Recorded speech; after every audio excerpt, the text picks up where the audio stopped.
ya solo combattant Félix président de la République Béton oye kangamakana kangamake perikolo. Très cher combattant, na parti na biso ezali ya koina. Viva! Toujours na parti. Tellement que toumeli na crise institutionnelle au sein du parti. La convention démocratique a jugé qu'il faut se confier au Conseil d'État. Jusque-là, dossier dans le Conseil d'État. Mon Conseil d'État, Oyazali Félix Vundwawe, spécialiste en droit administratif, a interprété l'article 26 à bon escient. Et Kosuka Boni, Tango Koyande Tokoyeba, ndenge nini toko publier makambo yango ndenge kozala. Mais j'ose croire que comme aza juriste munene akopesa raison na baye bazali ko réclamer l'égalité parce que toza na kati ya illégalité. Donc tokosenga na mokonzi ya mboka lokola déjà makala ezali réfectionné cité wana ba moderniser yango po ekokoma lieu historique oyo état de droit ebandi musala na yango. Les intouchables bakangami IDPS viva. Vendredi passé zalaki di tao entre Vital Kamerhe na Bouchard Bitakwira. Bitakwira confondre boxe na judo. Bitakwira yaki na tribunal alati kimono na ceinture me azinga ki yango na loketo ndenge mususu. Juge amona Bitakwira alobi mais monsieur, tu as confondu la justice à la boxe ou au judo. Bitakwira alobi non, je suis venu en découdre avec M. Vital Kamerhe qui m'a cité dans un dossier dont je ne connais ni les tenants ni les aboutissants. Tango bakomi na confrontation, Bitakwira a martelé, a bombé, a sommé Kamerhe, Kamerhe atikali bouche bée. Donc le dossier wana eza projet ezalaki ya gouvernement Chibala. Bango bamekaki bazwa mbongo me ministre Kangudi afandelaka dossier. Tango Tito alias Kamerhe lwaka dingi azwi dossier ekomaki bilanga na ye. Lelo abimisa mbongo, lobi abimisa mbongo, lobi abimisa mbongo, lobi abimisa mbongo. Na ndenge dossier à 15 milliards et trop commission eyaki kokweya esika moyibi emonanaki. Mais ce qui Vital Kamerhe azala mutu ya mayele bande. Tango président Félix Tshisekedi Tshilombo Chambouy. Tango akendeki na poto. Batunie motuna. Est-ce que vous connaissez le dossier de 15 milliards? Oui, je reconnais. Mais chez vous ici, la rétrocommission, vous l'appelez comment? Oh non, c'est déjà une infraction. Ce qui Kamerhe azala mayele, alingaka démissionner. Mais le col azala muibi akala. Afandi yango la kambongo a créé ba société fictive a pesipe mwasi na ye Amida Chatu oyo kutu ba olola ki samedi na bon marché na soni ba ebisi yo mwasi ya mwibi kotambola lisusu te. Donc ezalaki opesi mbwa boy na bon marché. Donc dossier wana à suivre. IDPS viva. Vraiment, si les ridicules pouvaient tuer Professeur Njoli oki kokomi boma omi pendre yo moko. Cour constitutionnelle ce qui a rendre arrêt ezalaka imposable et opposable à tous. Mais yo komi ko tergiverser ono voilà et kende kezongaki. Mais yo na 2011 ozwa kimbongo akabila po publier allié place ya kondo président Tshisekedi. Est-ce que ça sérieux ou bien ça sérieux? IDPS viva. Viva. Quant à moi, le kola déjà batunyoso balobi bakanga tambwe mwamba yo pe il faut bakanga yo parce que ça outrage au chef de l'État. IDPS viva. Viva. Voilà en gros oyo ngai na kukai ko partager na bino comme nazanga imo côté baninga pe bazali ba okorele ngai donc pona ngai lelo bye bye, je vous aime beaucoup. Merci parce que Fatiaza béton, pas n'importe quel béton, hein, béton de Dieu. Parce que biso tozolo ba béton de Dieu. Parce que ba béton za béton armé ali, béton blindé za nango, mais bato moki ba buka nango. Mais béton de Dieu personne ne peut le franchir avant de détruire nango parce que c'est ensemble. Nga nazo intervenir d'abord na dernière position de Kolobi par rapport na ba masque cache bouche nez des Congo bilaye battant la température et RDC toi un pays tropical de deux à expliciter par rapport à la personne il y a troisième âge battu ya ba asthme battu ya ba cardiaque. Comment? Parce que dans la pancarte d'abord on va commis boy. Moi j'ai vu les images. Nous avons interprété pancarte parce que pancarte est toute une explication. Image wana na ba mo ba tchena se. Son nous azali atteint à porter masque. Pourquoi? Pour ne pas contaminer l'autre. Ou bien il y a deux cas. Le médecin porte pour la amibat là parce que mouton a contaminé a soigné malade, les malades a portant pour a contaminé le médecin. Mais comme ça la rue température la bus dit combien? Il faut pas degrés Celsius, il y a combien Nicolo? 33 degrés Celsius. Masque, oh, c'est une personne qui a bilamba. Et lamba nini?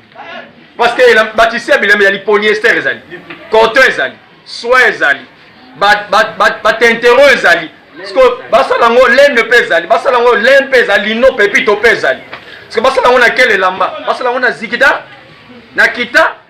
Pour bakokanga bilongi na bango bandi otoka mukalati no chemise à manches longues chapeau akangi sous masque donc bouche nez cache bouche nez azo transmettre mulungyo a opema lolenge nini ndeko Roberto moni mutu mwa ko na victoire pe maraka pour mi kangaki non n'oblige à personne to ebi que ezali makambo ezali ya malade coronavirus qui est une nécessité les appels normal ezali juste bato bazo souffrir nango mais modalité tant que nous sommes dans biso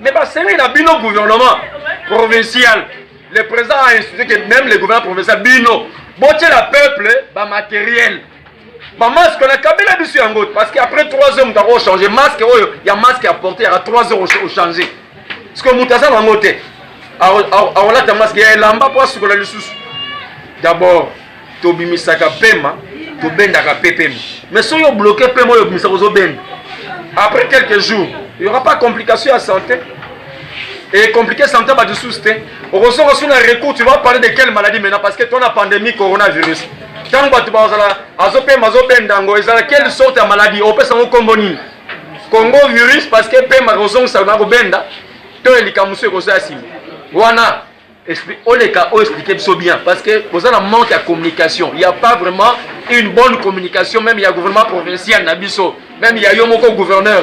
Aux autres malamu pena mingité. Mais ton ligne yolo malamu mingi pour que le peuple pas comprendre l'oni à Rosal. Oui, confinement, nous en tout ça qu'on s'assume les Congolais. Mais ngai tis qu'on a content na yona le gouverneur. Confinement ba Congolais na banda. Surtout les Kinois.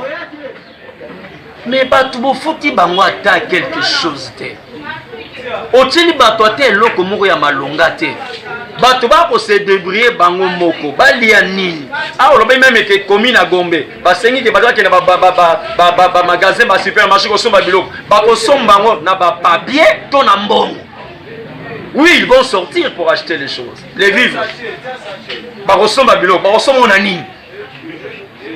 Les cahiers des enfants à la maison vont souffrir parce que quand on a une mesure, il y a une coupure d'argent.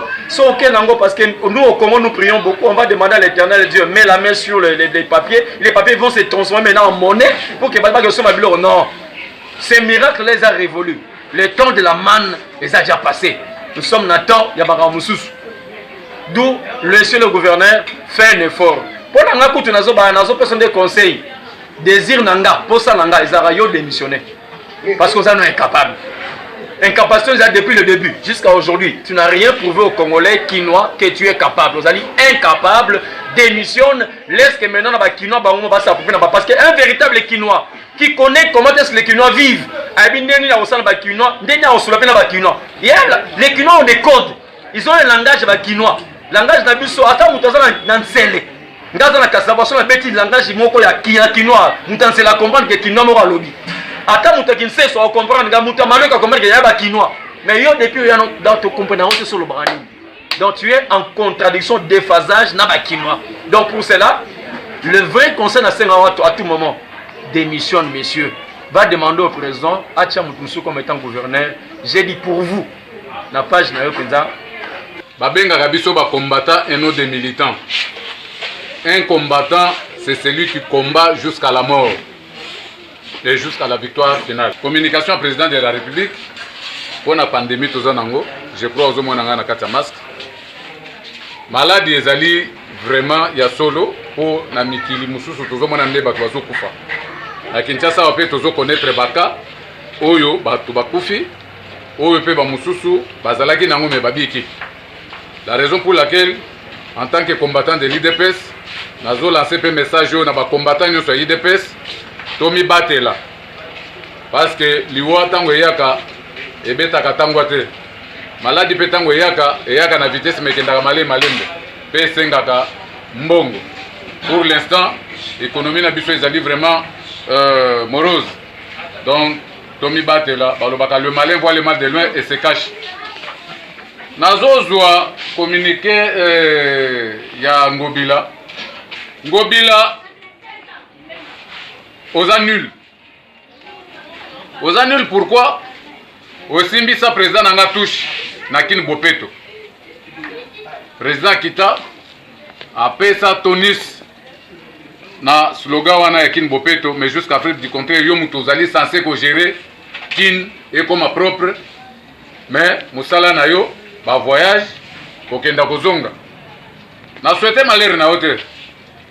Poko taka ba avion kokenda kozonga kata makambo esala makao yo zala kate. Oyaka ndepo na koloba. On a salité c'est la ville à Kinshasa. Ba usine nyonso ezo fabriquer ba sachet. Sachet pour se dégrader et se désintégrer na kati ya mabele, ça peut prendre tout un siècle. Pourquoi aux autres décisions te ya kokangana no ba usine wana ezo sala ba sachet? O lelo Kinshasa mobimbe koma salité mbindo likolo ba sachet. Ba boisson sucrée o ezali na kati ya ba bouteille en plastique. Pourquoi okoki kokanga yango te? Pourquoi bakoki? Pourquoi bouquin o biso tant tozokola na Kinshasa wa toyebaka société na bouquin les akosala milangi. Kinshasa ezaka salité te. Lelo salité za na Kinshasa likolo ba bouteille en plastique, likolo ba sachet en plastique. Zo ba mesure conséquent. Comme ça toyebake en tout cas aux autres travailler. Na tango aux autres ka bato na baso continuer ko œuvrer ko fabriquer ba sachet na ba bouteille en plastique. Yo nde ozali ko contribuer na insalubrité ya ville province de Kinshasa. Ya mi balé lokola bino bolia ka mbongo na bango ya wana bozo continuer ko tika bango parce que yo nde ozali gouverneur ya ville province de Kinshasa. Kala na Kinshasa toyeba ke ba poubelle bandako za la simandako lelo Kinshasa e comme ba poubelle boso bandako oza wapi ba bourgmestre no baza wapi ba poubelle comme liboso andako olieza la na sima bandako musala nini ozo sala yo gouverneur na yungo obomisi bato ye na Kinshasa olingo susu bana obomisa bato na buzoba na yo ozo sala message on ngana zo lancer yo Ngobila biso to ba combattant IDPS biso to bunda na mboka oyo pona état de droit biso to bunda na mboka oyo pona congolais à vivre décemment une justice de droit et une justice sociale. Tika Bakuba IDPS viva. Viva. Tika Bakuba na famille politique na yo FCC. En commençant par votre autorité morale Hippolyte Tokiti na yo Ngobila, gouverneur de la ville. Toyena ba elle na bino mwa ba mapapu na bino utangi ba Boshabe, utangi ba Minaku, utangi ba Mabunda, utangi ba Tambwe Mwamba Ikoso. Clique na bino nyoso to wana. État de droit kolanda bino. Ba mbongo bozana na FPI bozongisi. So bozongisi te bokangama. C'est la raison pour laquelle bozolinga ko créer insurrection na ville du province de Kinshasa. Bozolinga ko sala bomeki na ba poison bozo kokate. Bozo meka ba insurrection bokamati je de kingo bo sécurité kona na katanga bokokite. Boke bo bouger ne mwanda ntemi poko tshaka des autres na pays. Nyonso wana toyebi yango biso ba membre ya IDPS ba combattant IDPS. Toyebi ba kabali na bino. Tambwe Mwamba lokolo tangano na Burundi pona Burundi kuna na limite bozana université ya Malonga olingo sala coup d'état constitutionnel au raté boko kate ya tozo benga Félix béton ya Nzambe babuka kate boni lengela état de droit eza na bino tozo tala bino ba caméra na biso eza likolo na bino IDPS viva pona parti nanga oh na oka kesengo ndenge penza donc na kota na parti oyo ebunda pona bonheur collectif ya peuple congolais. To bunda pona instauration d'un état de droit. Lelo état de droit ezali en marche. Nazo senga na bandeko nanga ya UNC. Heureusement que bokotisi mwa Manzaka. Po boyokaki mokonzi na bino asengi bino bokotisa Manzaka. Mais bozali ko se tromper. Cible ya UNC ezali UDPS. Botala nde justice. Parce que biso to bunda pona justice ezala équitable. Ce n'est pas l'UDPS qui a accusé Kamere. Et ce n'est pas l'UDPS aussi qui va condamner Kamere. Jusque-là, Azalina arrêt, mandat d'arrêt provisoire. Tous la Kosamba nae a se justifié. Ceux qui sont innocentés, ils allaient UDPS. Mais voilà un message on a zo que la peine à la muka. Parce qu'au départ, quand on a Kamere interpellé Kamere, non, ils ont théâtre. Donc on a pas dit UDPS. Mais UDPS, ils allaient mouton à train. UDPS, c'est mouton à comment faire la politique avec notre grand esprit, les Mahatma. Repose un peu mon père. L'IDPS viva. Aujourd'hui, état de droit.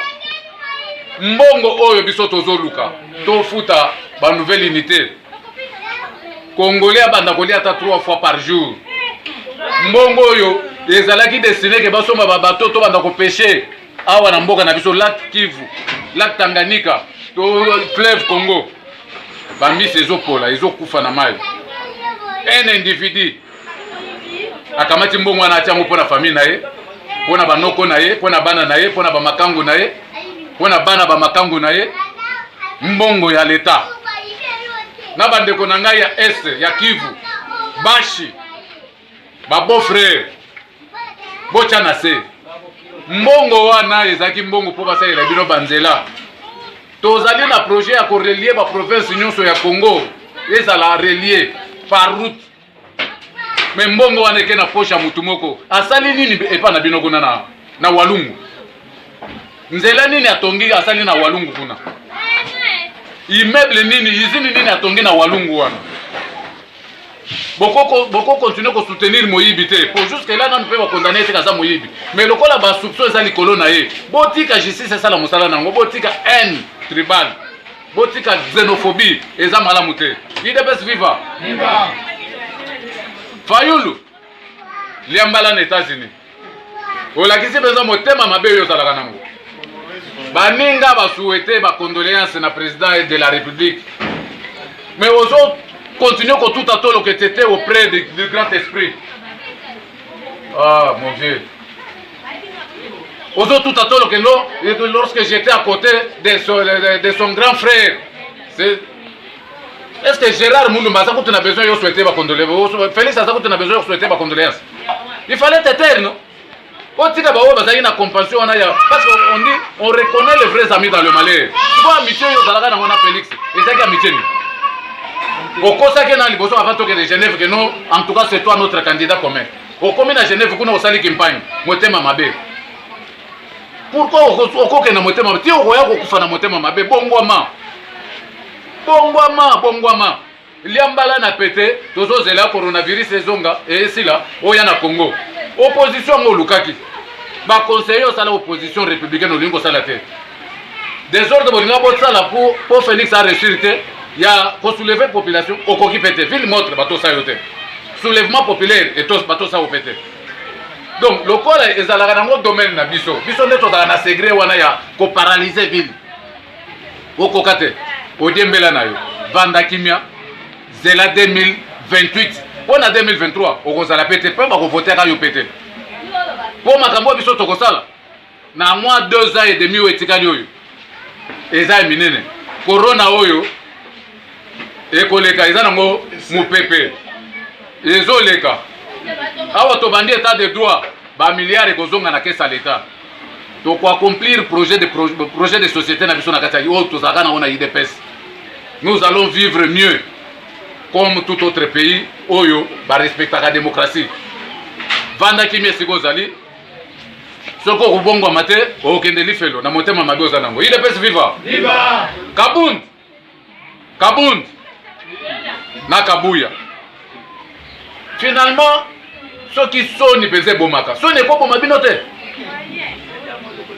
soni ekoki koboma bino te Kabuya entre guillemets botanga yo Kabuya nazoka keno soka soni na deuxième graduat na IEC Kabundo za so deuxième oza na deuxième graduat soko zo sala droit na ILK ba mususu ba fanatique na bazo pomper ko no za licencié soki wapi je ne sais pas mais article 26 est-ce que botanga kango pensa bien est-ce que botanga kango manyola kango bien Kabundo na landio na Top Congo ozo beta munoko pona ko interpréter article 26 Félix azali frappé na DCT pour profiter Félix azali frappé na indisponibilité mais Félix azali frappé na interdiction d'exercer. Exercer quoi? Le pouvoir en tant que président du parti UDPS.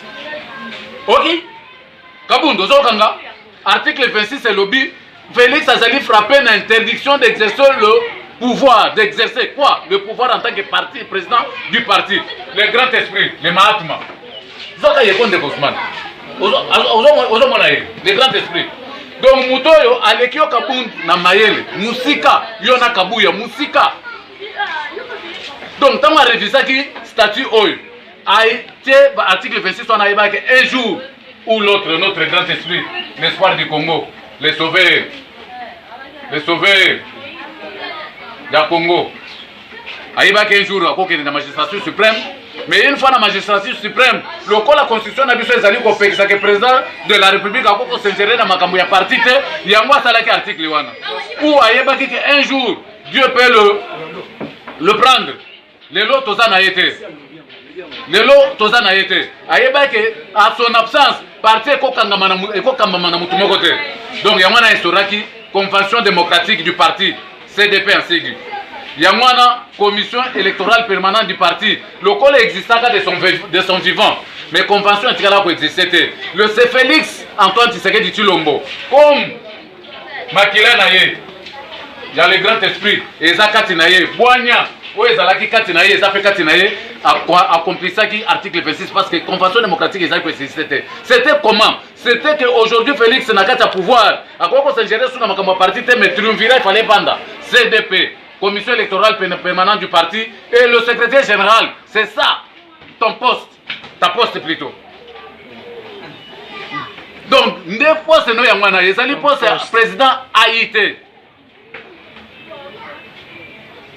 Président AIT, il y a statut. Bino Misat Bofanda, consensuellement, pour décider, pour organiser parti, pour convoquer congrès, pour désigner président du parti. Mais yo, Ozoko va interpréter l'article 26 c'était Ozoko que non Félix il est toujours président du parti. Ce qu'on a président du parti, a dit exercer fonction dans le parti. Autant dans la constitution autant dans l'article 26 c'était Bozaba Zoba. Bozaba Zoba Nyama. Pourquoi? Parce que Bolinginde donc enrichissement illicite donc Bozo mona que non va privilège Bozana on a un parti beaucoup kotika yamote donc c'est comme si parti on va sala comme pona bino. Mais biso wa auto so sala musala UDPS. Est-ce que vous savez pourquoi le grand esprit, le Mahatma, a créé qui parlement debout victoire, toza misu, lei, yamokonzi.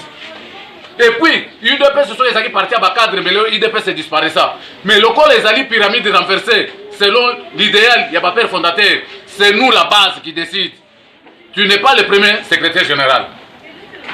Bao baleka liboso na yo oyebine baleka.